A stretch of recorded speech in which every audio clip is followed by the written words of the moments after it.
Hello everyone, it's Rebecca here and today I'm bringing you some popular books I still haven't read yet. So, I could probably write a book on the amount of popular things I still haven't read. I mean, Brandon Sanderson in that corner there. What else can I see? I can also see some Joe Hill, some Stephen King, Poppy War, V. Schwab. We could be here for years, so I'm just gonna crack on and share some of the popular books that I still haven't read. This one being the first one, but that's changing very, very soon. So this is Thunderhead by Neil Shusterman. This is the second in the Arc of the Scythe series. The third one, The Toll, was released last year. So this series follows two young people, Citra and Rowan, as they embark in a world where there is no such thing as death, like natural death. You have to be gleaned by a scythe for your life to end. These two characters become apprentice scythes, follow them on their journey and their moral senses, as well as loads of dramatic stuff going on in the background. It is very, very good. I would say sci-fi dystopian, and Thunderhead is the second one in that series. I've just threw my bookmark across the room when I put that up there. Great. Okay, so this next one, massive book last year on BookTube, and that is Daisy Jones and the Six by Taylor Jenkins Reid. Now, if you've watched my most recent wrap-up video, you will know that I actually read my first ever Taylor Jenkins Reid recently, and that was Evidence of the Affair. So this has been bumped massively higher on my TBR, like my immediate TBR. I'm just running a little project first and then I'll get to it. So from what I can gather, Daisy Jones and the Six follows a band, The Six, and Daisy Jones, their lead singer. This has apparently been given lots of vibes similar to Fleetwood Mac, and it is told in interview format. I don't really mind, I don't like nor dislike the interview format. Apparently it's a very good audiobook, so I might just use an Audible credit and get it. Yeah, I don't know, it is a very hyped book, and from reading Taylor Jenkins Reid's other work, I can totally see why her writing is as captivating in every piece of work she does. But can we just take a moment to appreciate these beautiful sprayed edges, please? Because they are bloody stunning. And that cover, the cover literally pops out. So this author actually appears twice on this list. So that is Skyward by Brandon Sanderson. This is Brandon Sanderson's first foray into YA, as far as I'm aware. I have recently picked up Elantris and only got 200 or something pages into it and then put it down. And that's because I just wasn't feeling it. However, I do kind of feel drawn back into that world. I feel like it'll be very easy to pick back up where I left off and not really be stuck or anything like that. So my plan is to go back and read that at some point as well.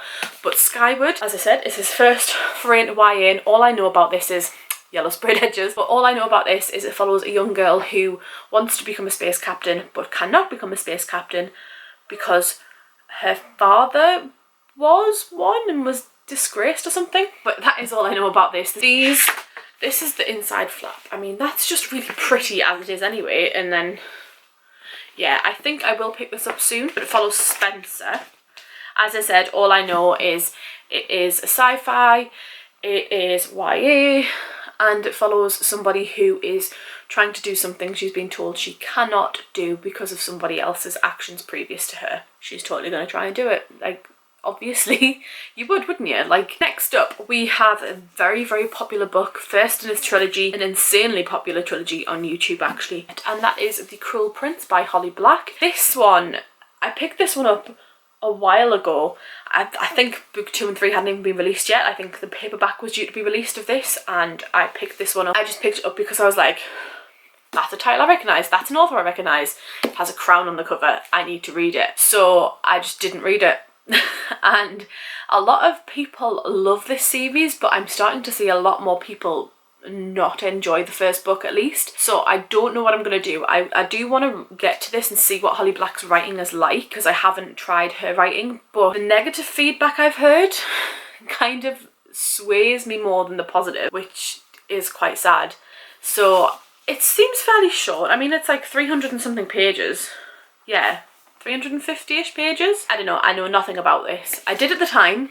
All I know is that it's fae. YouTube and BookTube and the book community seem to love things about fae, so I don't know if that's a good thing or not. This next one is the most recent release on this stack of books. This one is my special edition from Illumicrate, so no spoilers there. Yes, total spoilers. It has blue sprayed edges. It also has a ribbon bookmark in there somewhere.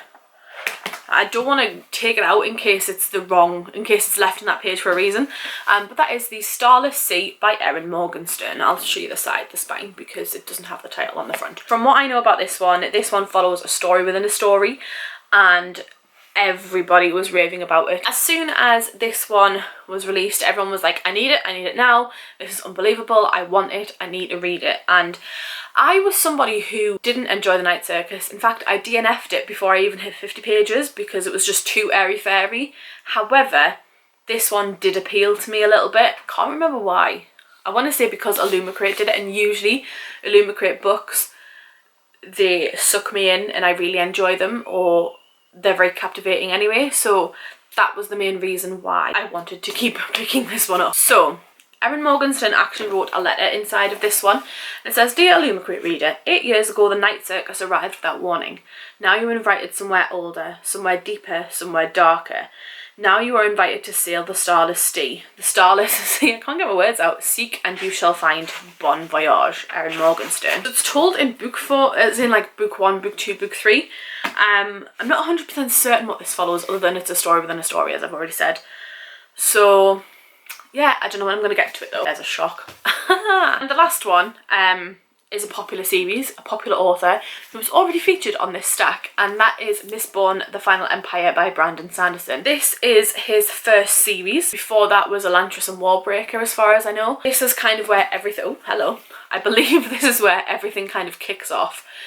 You kind of need to read these, as far as I know, before you can pick up the rest. I picked up Words of Radiance book 2 in a charity shop because I seen an unreal deal on it, and I was like, I need to pick it up.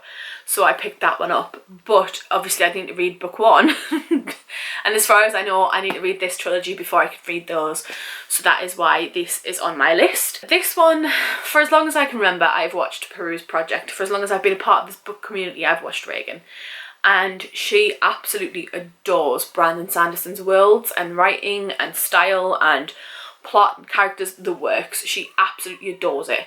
So I feel like at the minute, where I am personally, if I can pick up Elantris and finish Elantris, then I can move on to this. It's got nothing to do with this, it is a standalone. However, I feel like Elantris is a good place to kind of get my head around Sanderson's writing, with it being his first novel, and this is his first series. So obviously there's going to be a lot of world building, there's going to be a lot of everything, and I do need to get to this. I've said this for months and months. In fact, I've said this for years. I need to get to this series. Also, if you can hear a screaming child, it is not mine.